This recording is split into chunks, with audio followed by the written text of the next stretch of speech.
Morning folks, here we are back again at the Caboolture Bowman Range where it's their club day today, so we're going to do some more distance estimation practice. But today they've got 20 targets out, 20 rubber animals, so we'll actually be able to you do a full course of animals, and they've also got all the pegs out, so each category or class, age group has their own sort of peg. So there's a series of pegs that are a maximum distance for each of those grades. And you can use those when you're out on the range to help you with your distance estimation. Like for example, the cub peg, the white peg, is a maximum of 25 yards. So if you're standing up there on, like my yellow peg for example, and it's a long one, you can have a look at the white peg and go, oh, that looks like it's every bit of 25 yards. So it means that, it gives you a good guide for where your peg might be. But we'll get out there today. I'm going out there today with Remy and Matt and Jess. They've got a few different techniques they use for distance estimation. So we might learn something new today, and we'll see how we go. All right, we're out here just on the first target. So Remy here is going to be one of our guides, and we'll get Matt into it later on. Yep. Just to talk about how you go about your distance estimation. Yep. So you shoot, what peg do you shoot from? What class? I shoot from semi-pro now, so blue peg, so Blue 50, peg. 50 yard max. 50 yard max, yeah. Plus minus the 2.5%, so it could be a little bit more. And it usually is one like that. Yeah, exactly. Just to trick you up. Yeah. All right, so blue peg's the furthest one back, isn't Yep, it? correct. Yeah, okay. Yep. Yeah, same as known. Yeah, same as known. Yeah, so it's only us and known who shoot off of that. So yeah, there's not a lot of people shooting off the long peg. Yeah. And of course, the further you shoot back, the harder it is to Absolutely. estimate the distances. Absolutely. Yeah. I mean, I don't envy you guys. I'm shooting fingers and 35 yards max. Yeah. You'd probably go, oh, that's easy. Well, it's never easy. Like it's always a challenge. But the interesting thing is obviously like further back you come, the more they can hide. Yeah. And that's the part that you don't really, a lot of people who shoot off green peg, which was me for a long period, and then you step, back that extra, it's only an extra 5 meters or 4.5 meters or whatnot. You don't seem like a lot, but when you get back there, the amount that they can hide and just the extra little bit of dead ground and things like that. Yeah, well, really... the previous video I did with Al was, we found that a lot with just even as simple as a log laying across the path can trip you up, because 100%. You can't see, what's behind it for whatever distance. So, yeah, and that extra distance you're shooting is more chance of things like that being in the line of sight. Yeah. No, it's all sort of about, obviously eliminating what it can't be and then trying to figure out what it can be. Yeah. So, just minimising your miss. Yeah, it'll be interesting to see how you go about it with that extra yardage. Yeah. All right. So the other players have just walked away. So there you go. Remy stepped up his peg, which you can just see in front of him there, the blue peg. Yep. The goat off in the distance, which I'll see if I can zoom up on that. It's not a super difficult one. Probably going to stuff it up now that I've said that, but that's okay. You just want to kind of eliminate what it can't be. So straight away for me, white peg for me from here to there is probably 11 meters. So I judge everything in meters, not yards. Just easier for me, but everyone each to their own. Yep. So the max for that peg can only be 22 meters. So if I'm looking at that, I'm going, my max from this peg can only be 32. That's as far as it can possibly be. Okay, So that's my miss. Now I know what it can't be. Now I can figure out what it can be. Yeah. Interesting. Yeah, okay. I've never thought of it that way. Yep. So it's just minimising the miss that you can potentially have. So for me now, if I then judge the target itself, I'd probably be putting it at about 32. So it's probably pretty close to out there. There's a few little low dips in the ground and stuff like that. We found with our last videos, there's little dips in the ground where dead ground. Yep. They can trick you up. Yeah, it was probably not so much because they're not very deep. No, they're not very deep. I can, with my height, I can see the bottom of them, which makes it easier for me. When Matty gets up here, he probably can't see the bottom of them, so that's going to be more of a difficult thing for him, just purely on height basis. The other thing for me is that I can see the texture lines of the target, so that's kind of giving me a reference as to how far it is. Naturally, if you're shooting a lot of targets and a lot of the time, you start to figure things out, and things will look different to you at each different target and whatnot. Yep. But yeah, like I said, I've said that it's going to be easy, so I'm probably going to bugger it up now, but that's okay. First shot of the day, anyway. That's it, eh?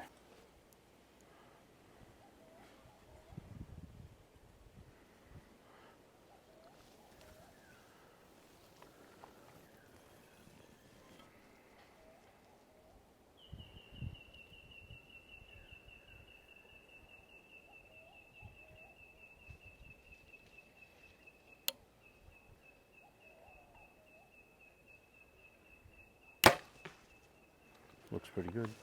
A little bit tall potentially.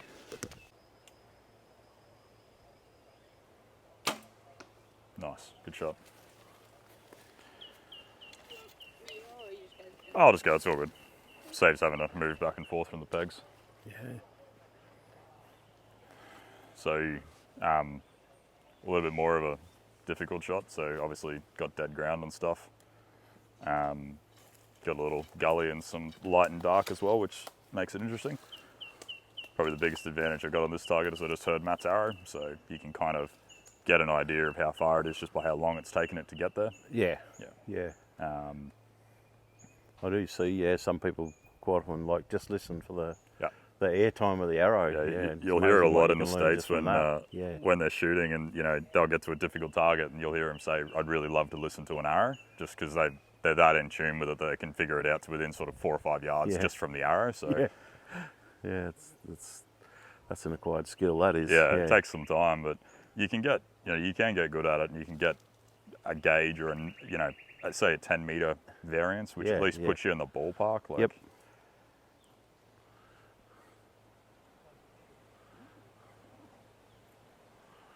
And I guess you shot with Matt quite often. Yeah. And you can rely on Matt being an accurate shot based on his estimation. Yes. So if for example, he shot his shot and he's read it totally wrong and it's dropped 8 inches low. Yeah.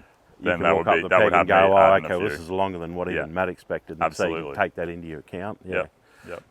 Yeah, see, Matt doesn't have that luxury because, I'm not that accurate. Because you could miss by 8 inches, yeah.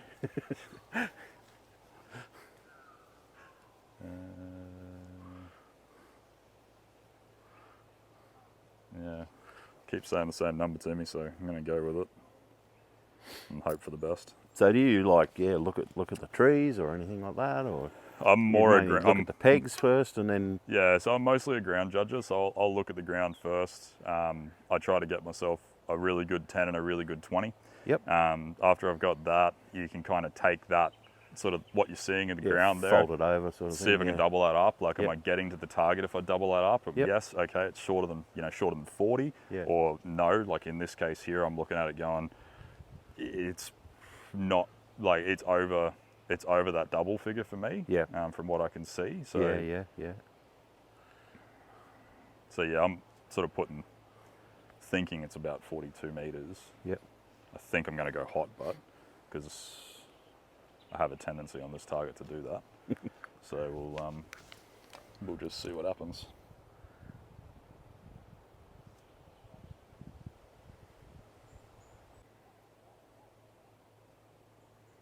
Yeah, a little bit tall. All right, I might just move the camera around and show them what they're shooting at. So it's a downhill. Well, it's a fairly level shot actually, but the range is downhill for the first 30 odd metres. Yeah. And then it sneaks uphill to our target. Which if you're a ground reader, the ground will read longer than 100% the air, obviously, because it's just below sort of level. Yeah. Yeah, so that one there, I'm actually out by a decent amount, so I'm probably it's nearly 4 meters long. So yeah, right. Which is you're the orange. I'm the pink up the top right hand side there. Yep. Which, to be fair, it's like for being that far out, it's actually a good result. Yeah. Do you want to talk me through your distance judging on this then, Jay? Sorry? Do you want to talk me through your distance judging? Yeah, okay. So, I've just done it already, but this gully here, probably just where it starts to come up, is probably 10 yards. I work in yards, so whatever that is for you, 9 metres or whatever. And then I'm just like sort of going 10 yards as you see the stripy shadows, and then the the bright, and then the next shadow. Yep. Probably, you know, that start of that shadow is probably 20 yards. Yep. So I do a lot of indoor shooting, so I base myself on 20 yards. I look at that and go, yep, that's 20 yards. Yeah. So that's I look at that, and same deal. If I yeah. fold that over or whatever, Yeah. you know, to me, like, this is long for me, right? Yeah. So I have a 35 yard. The white peg I can see is just up the bank here in front, you know, 3 or 4 metres up the hill there. Yep. So they're a 25 yard maximum. Correct. And I'm about 12 from that, so that makes 37. So it means that I'm probably 35 and that's probably 23. So I'm going to dial up 35 yards. Yeah, so you're when you talk about that, like, that's my 20 yards that I can see consistently. That's like your absolute. So that makes it. Yeah. Yeah. Yeah, and apply a lot of people, I guess, because they shoot a lot of indoor. Yeah, if it's a number you shoot a lot, it just sort of jumps out at you and makes it really easy to figure it out. Yeah, you'll be a yard either side of it, sort of thing. Yeah.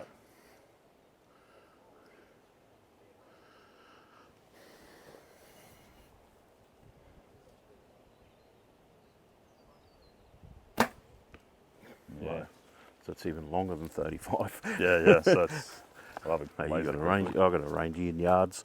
We'll have a look. Yeah, so it's 32 metres, so it'll be 35-ish yards. Okay, I just dropped in low.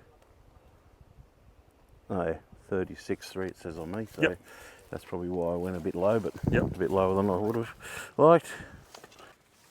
Alright, so I'm quite a bit different in the way that I judge to what Remy does. I am pretty much strictly a size judger, so I'm looking at the target and just trying to work out a frame of reference around that I can recognise to give me an indication of size and then distance based on that. Yep. So for me, the first part of the process is obviously identifying what the target is. So for this one, it's Ray's Cougar, which I have seen quite a bit. So yeah, we do own one, which obviously helps. Helps, yeah. So really the process is, work out what target it is, try and find a frame of reference that gives me a size indication. There's a few other things that go through my head as well, like where is the miss, or which side is the miss. So on this guy, there's quite a bit more 8 above than what there is below. So for me, I want to be making sure that I'm on the long side when I do come to shoot it. So what I'll try and do often is find the shortest number it can be, the longest number it can be, and then try and make an educated guess between those two numbers. Yeah. So right now, looking at this, I am also kind of ground judging a little bit just to give me another frame of reference. If I can find a 20, find a 30, then that will give me a really good indication of whether that first guess was right. Yep. Like a double check sort of thing, yeah. Yeah, so right now there's a bit of a tuft of grass down there right before the bank. I'm going to say that's my 20. I judge in yards too, not metres. Yep. So that's going to be my 20 somewhere there. I'm going to say probably that 35 number would be a good place to start. Although I do think that's probably going to be the longer side of what I'm looking at.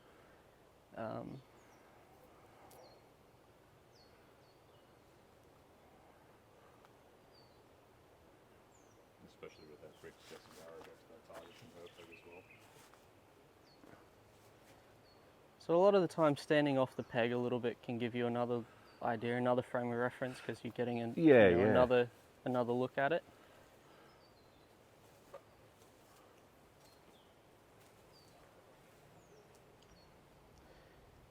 So there was a video that came out from Competition Archery Media a while ago of Levi doing a shot of the week or whatever it was. Shot of the week, yeah. Where he talks about having a home number that he always looks at. So for him, his number is 30 yards on the Mackenzie bedded buck. He knows that wherever he is, he can always pick that. For me, mine is the bedded buck as well, but 35 yards is my home number. Yep.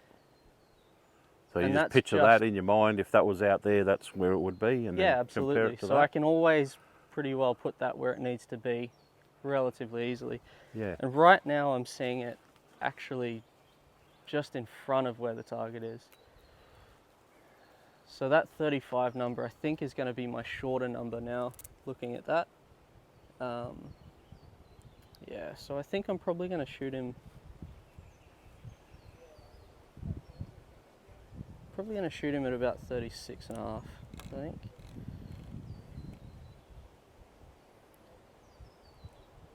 So the half is just to keep me on the top side. Yep. 6 is probably the number that it is, but yeah, we'll try and stay there.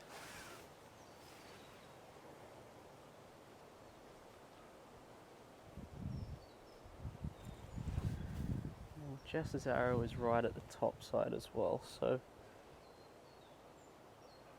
I'll try and stay just on the bottom side of hers, but won't be too upset if I fire pretty well near her.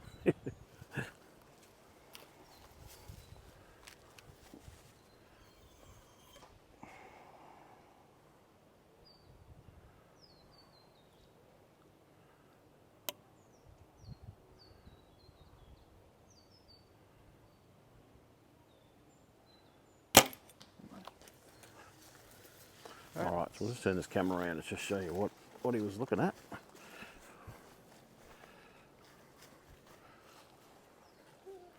So zoom that in. Yeah. There's our cougar down over the gully on the other side. And where'd you end up? So I'm just out the top of the 10, I To think. the top 10, so a little long. So you've had the advantage of listening to Matt there, but do you still take your own thoughts into it? Yeah, so originally, like when I stepped to the peg, I looked at it and thought it was 32 metres. Yep.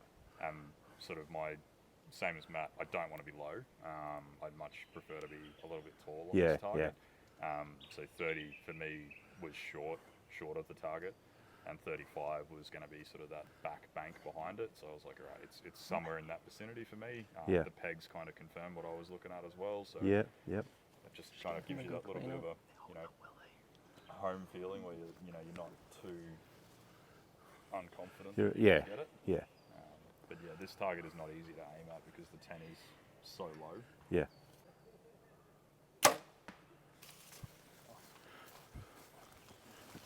Yeah, so this one here is a bit interesting for me.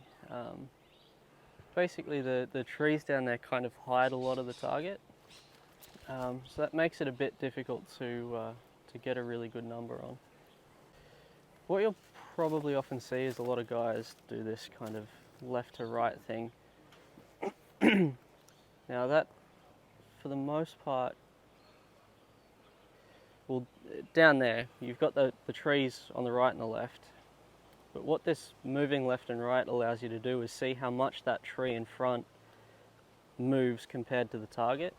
So if it moves a lot, then you know that the tree's further away from the target. Yeah, okay. If it doesn't move so much, then you know it's pretty close. Yeah. So it really helps you get that depth to the target.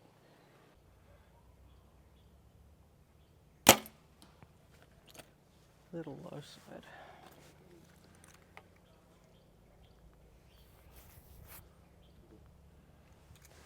It's because I'm a bit short. All right, so we've got targets 6 and 7 together on this one. Little fox in the foreground and a big boar at the back. Alright, so my game plan normally on double targets is always shoot the close one first. Obviously the close one's going to have a little bit more margin for error. Yep. You can get a good read off Makes that sense. to then move forward onto the longer Yeah, one. yeah. Unless obviously it says you've got to shoot them in a specific order, but yeah, so here, going to shoot that Reinhardt Fox first. Now this here is a bit tricky as well because the ground very close to us here dips away quite a bit into pretty well nothing, so it's very hard to get a good kind of ground number in all of that. Yeah, so it's more of a direct size of animal of thing. Yeah.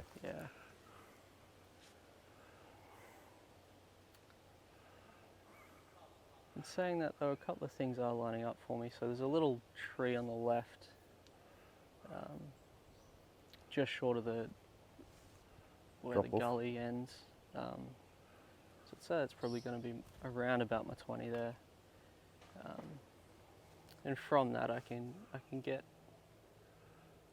a good 30. So which tree are you talking about there? So just this little fluffy one on the left. Oh, right, yeah, the little one that's yeah. only, Not about real a big. metre higher than the actual fox itself in Yes, direct yeah, line. yeah, Yeah. yeah. Okay, yep. So from that, I'm probably going to shoot this around 33, let's say. Okay, so you're thinking it's like, 12, 13 behind that sort of tree. Yeah.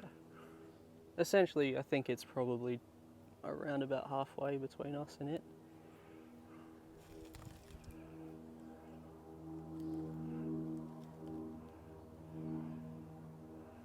Yeah. See, I'd look at that and go that that's a third of the way from the fox to Yeah. me. Yeah. I'll just show you on the arrow. So Matty's talking about not this dead bare looking tree in it, but behind that, the bushy one in the background, which is growing out of the bottom of the gully and coming up to the left of the fox. See that bushy one through there? He's thinking that's at about his 20-yard mark as his first guess. And then he's estimating how far the fox is behind that. It's gone a little hot. Yeah. So what did you dial up there? About 33, so Yeah, 33 and a little bit. So yeah, that's just out the top. yeah. I'd say, yeah, he's probably, looking at it again, yeah, I can definitely see my 30 kind of just at his feet, so yeah. That's alright, gives me a good read for this next one. Yeah. And what would you say? Like, I'm looking at that and going, that's probably another 12 yards further back. Yeah, I'm a bit weird. I don't so much go, okay, well that's, 30 and then that's got to be another 12 yards. I'm more looking at, again, other frames of reference now to give me a specific mark in relation to that other mark. So Yeah. basically I'm looking for where my 40 should be. Yep. Okay. Based on size, yeah, I'm thinking he's probably in that 43 range, 43, 44. Yeah. So really, I'm just trying to confirm where my 40 is, Yep. based on that. And I think we should be pretty good. There's a little stump on the right-hand side. There's a little reedy thing just left of that, but a bit further back. Yep. I think my 40 is going to be the shadow just past that. Yes. That's about what I'm reading too. Yeah. From where I'm seeing, there's a little stick about that long. Yeah. So I Branches think around. that's probably I'd call 40. good place to be. 10 ring is quite high on this guy inside the 8 ring. Now there's not a lot I can do now because I've already set the sight and looked through the binos, but that would normally be something that I would look at before I got to the peg. Yeah. Like if I wasn't shooting first, I'd be looking to see, where the miss is going to be. Yep. So for this guy, hanging low side is probably a good idea. In saying that though, I think my number's probably going to be low side anyway, so we should be alright. Just trying to find a really good reference now. Look, because of that, like say the 8 is fairly wide down the bottom on the left side. Yeah. Would you favour the left side at all because of that? No. If you're a bit funny with the distance? No, never. Just to give you a bigger margin, or you just keep an I aiming think- for the middle? Yeah, my goal is to shoot as many 11s as possible. Yep. And if I start aiming kind of left side 10 to, Yeah, it excludes that 11, doesn't it? in Yeah. case I miss low, then if I've judged it right, I'm going to miss it. So, Yes. Yeah, fair enough. Yeah.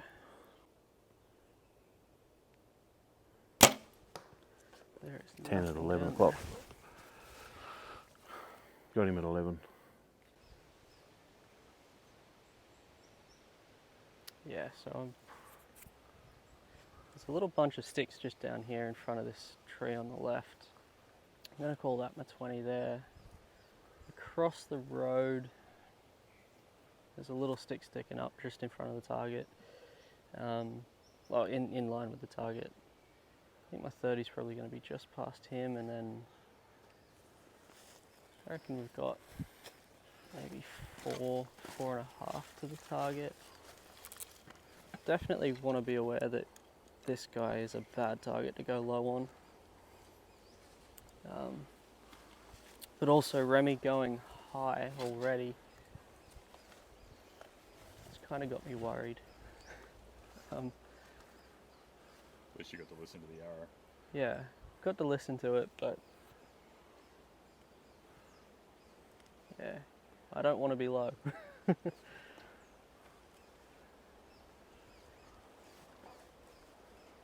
Yeah, I think I'm going to run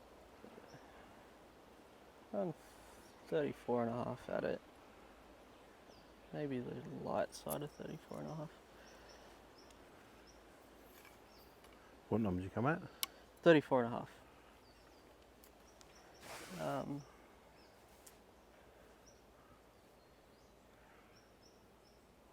I'd say that's going to be a light number, but Remy's high. It's going to be hard to want to aim as low as it is on this guy as well. So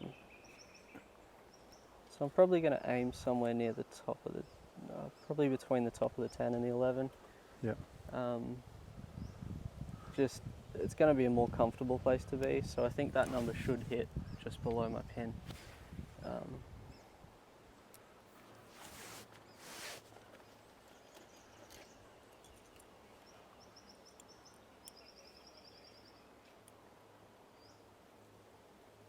Hopefully can just make a strong shot.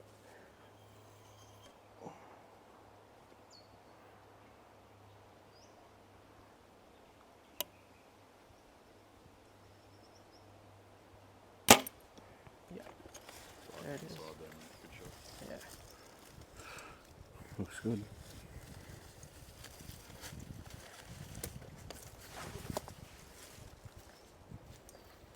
Don't tell them how far it was now. Yeah, so it was 36.5, which Yeah, was okay. that number that I originally came up with, but I said I wasn't comfortable shooting that number just because Remy had already gone up there. Yeah, and I figured yeah. he'd probably shot it for around the same, or the same distance Yeah. in meters as what I was seeing in Yeah. yards. Pretty much playing. Yeah. Yeah, okay. Yeah. So I was just trying to play the safe game, and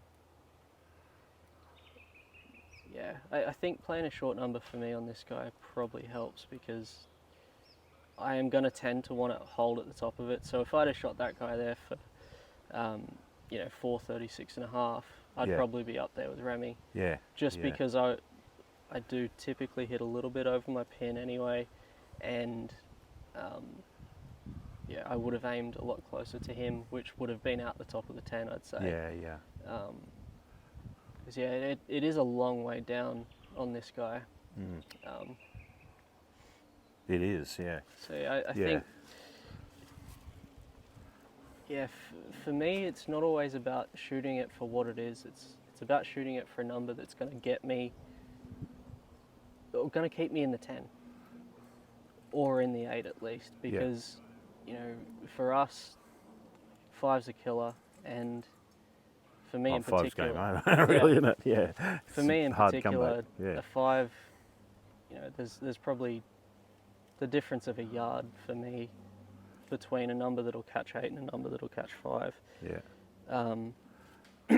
So it's just about playing a strategy that'll keep you in the 10, Yeah. or keep you in the safe side of the 10 for the Yeah. most part, up and down.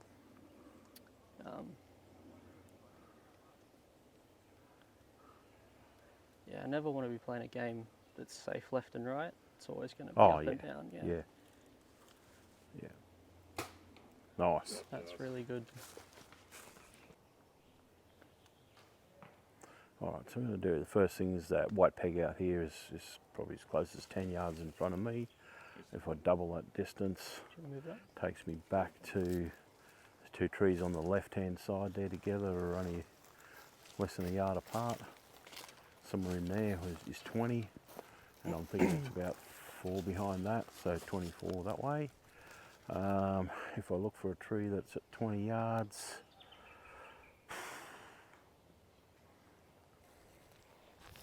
yeah, I'll be probably thinking of that, the furthest of those 2 trees on the left. Like I said, it's probably only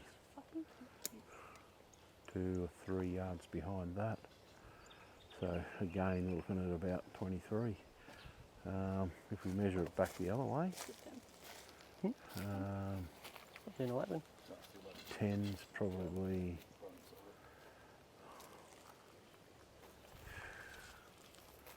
crossover. 10, yeah, that little tuft of grass in the right in the middle there. So I'm thinking like 22, 22, 23. About there.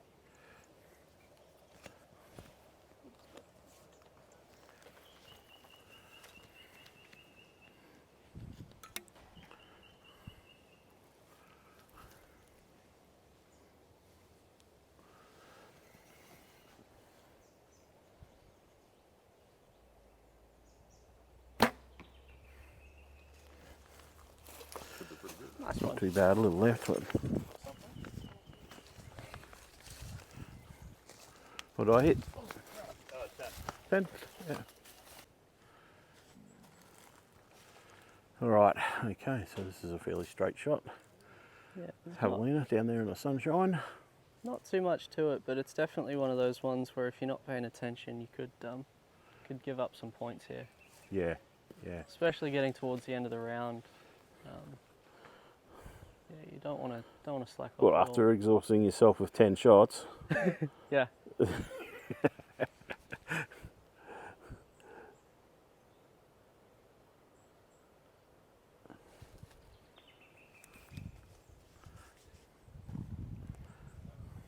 Yeah, so I think it's somewhere around that 31 yards. I think the little stump in front of him is probably, not the stump, the log's probably bang on the money for 30. So Yeah, this is one with a log laying across in front of it. I might try Yeah. and zoom in on that. he's quite this close to around. that log.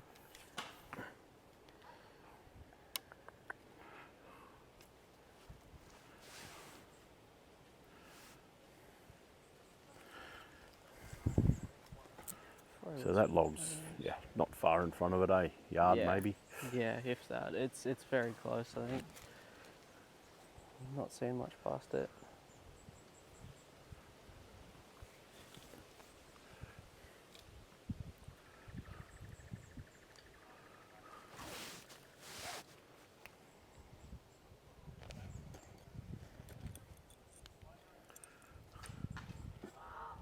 So like where the camera is, it's a straight shot at the animal, but where Maddie's standing, there's quite a few saplings and stuff in close proximity. A bit of a tunnel between all the trees.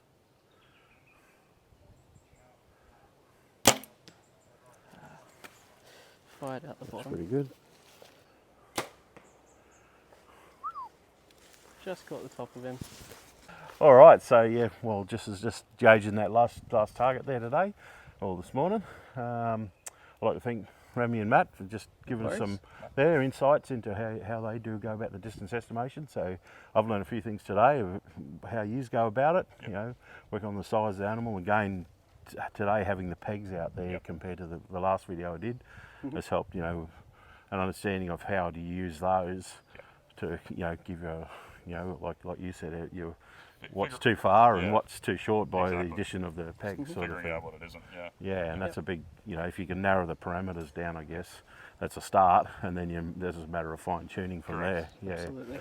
Absolutely. using two ways. So yeah, I'd like to thank you guys. That was worries great. at all. Happy to help. We'll try and, like I said, Reese Hazelwood might try and get him, and he has a bit of a technique where he listens to the sound of the arrow, how long it takes till it hits the target, and uses that. And it's a skill that you can become very good at. He's There's extremely good at it, yeah. like all things, like I did 10 years of picture framing, and I could look at something and go, yeah, that's 625 mil, and be within a mil. Yeah. Yep. It's a different version of that, using the sound, using longer distances. Yep. You just train for it and you can become very accurate. Absolutely. All right, well thanks guys. No worries. We'll finish Thank this you. last one off and see how we go. So javelina is a small target. It's one of the smallest we shoot at, I guess. Maybe a turkey might be smaller, but there's not many smaller ones than the javelina.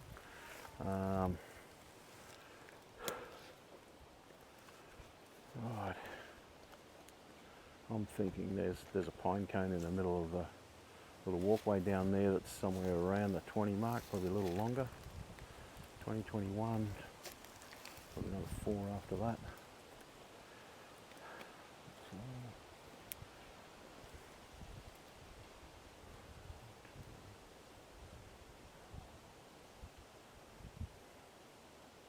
Yard behind the log. Oh yeah, probably around that 24 we'll go.